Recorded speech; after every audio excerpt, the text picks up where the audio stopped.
Um, but today, my question is the kind of soil. What kind of soil do you want to be?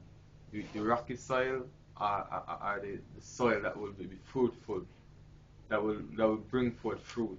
You got to set yourself in the position that you really want to be. You got to know yourself, know who is God, and you got to be real. This is the time not to really skylark with God, because it's coming down to the serious time. Amen. When God will really gonna rise up some young people to be strong, to declare, to proclaim His word, and you gotta be real. You gotta be genuine to God. I mean, if never a time it was serious, it is now, because as you see how the world is going, it's like, I should say it's a dream. I mean, Reality. but the world is going serious. You gotta be serious with God and get this thing right. And our next point is young people should run from their youthful lusts. And 2 Timothy 2 and verse 22 said, run from anything that will stimulate youthful lusts. Follow anything that will make you want to do right. Pursue faith, love, peace, and enjoy the companionship of those who call on the Lord with pure heart. What this is saying is that we should always want to go after the right thing. You mean be accompanied with people who are Christian, who are going after God. Like Bible said, iron sharpeneth iron, and if you're with God, if you're with people that will help you, you know, you will get stronger eventually. But if you're mixing with people that will, like, out there, people like that is not serious with God, and eventually it will break down your barrier. You will get weaker and weaker, and before you know it, you will be back out there doing things, lusting after all kind of things. You won't be mindful, and some of the lustful things that could be involved is lots of the internet that will take up more time, have you less focus on God, what you really want to do. Television, I mean, girls, there's a lot of things out there, man, that would really distract you from really getting close to God. And what this is saying is that you were supposed to flee from this. How can you flee from this? Is God. You got to turn to God. God will help you. But if you're not focusing on God, how can He help you? I mean, you got to be real. You got to, as I said, you got to focus on Him, man. You can't really let yourself be complacent. You got to get in tune with God. Amen. Amen. I like a point Sean make, flee from youthfulness. And he said, how could we look at God and wing in? He said, we got to focus, right? And, we got to focus on things that is not of the world.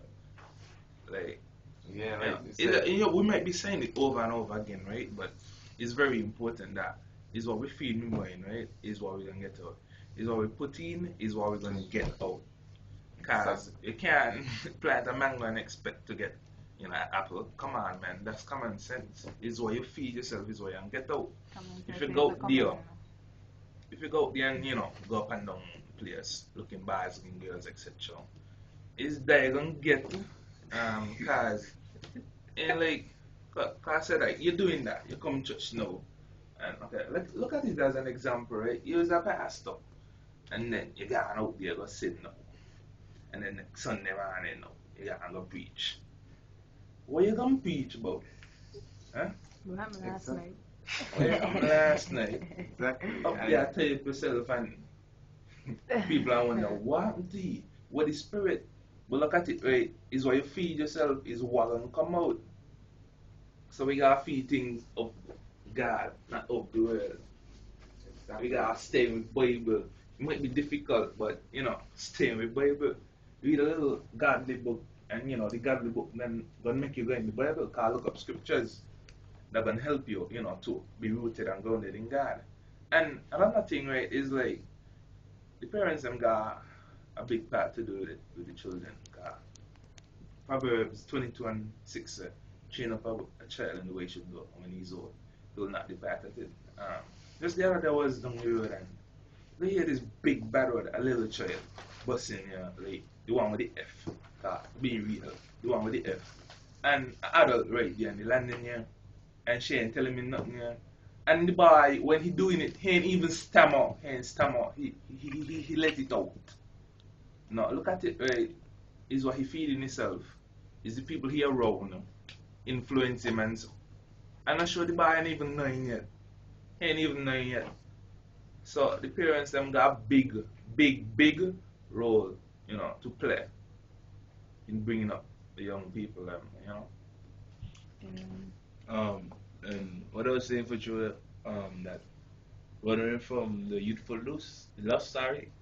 And what Sean has said earlier, you pinpointed some of the losses, like clubs and so, and he said girls, right? No, I go in school, right? And they got some fellas that I know, right? And almost every minute, right? We talking. There's like these girls are just talking about. I mean, I talk to a few girls, of course, it's right. But of course, it's right. But the other thing about when it comes like to do walking, so they don't know what to do. It's right. No, no, tell me. You stimulating yourself into this every minute, right? But when it comes to life, come down to real life, and then you don't know what to do, and you're straying away from the things that are important to you, the right path. Eventually, you're just gonna end up down a hole, and you know where you're going. So that's why from youth, it's good to start from now when you're young, to run away from the youthful lust. Know that we are young. Because if you're enticing it, right, eventually when you get older, you're get addicted to it. I think as young people we need to understand exactly who we are, and I think First Peter chapter 2 and verse 9 gives a very clear description of who we are in God. And it says, "But ye are a chosen generation, a royal priesthood, and holy nation, a peculiar people, that ye should show forth the praises of him who has called you out of darkness into his marvelous light." And we need to understand as young people, this is who we are in God. This is how God sees us. Each and every one of us, are his child, his called, his chosen, and we need to wake up, shake off that dust and, accept that calling, because, I mean, to understand your importance in the world, those, you no longer toy with yourself. You don't toy with the people around you. You don't toy with God. I mean, to understand your importance, you buckle your belt, you tie your shoestring, and you said you go on your way, and the verse 11 goes on to say, "Dearly beloved, I beseech you as strangers and pilgrims, abstain from fleshly lust which war against the soul." We have to understand that is what lust is. Lust is a weapon that wars against our souls, and remember, our souls is what this battle is for. Heaven or hell, where's your soul gonna go? And lust wars against it. Lust tries to come against it, and all of us succumb to lust. At the moment, we have a phone call. Good morning.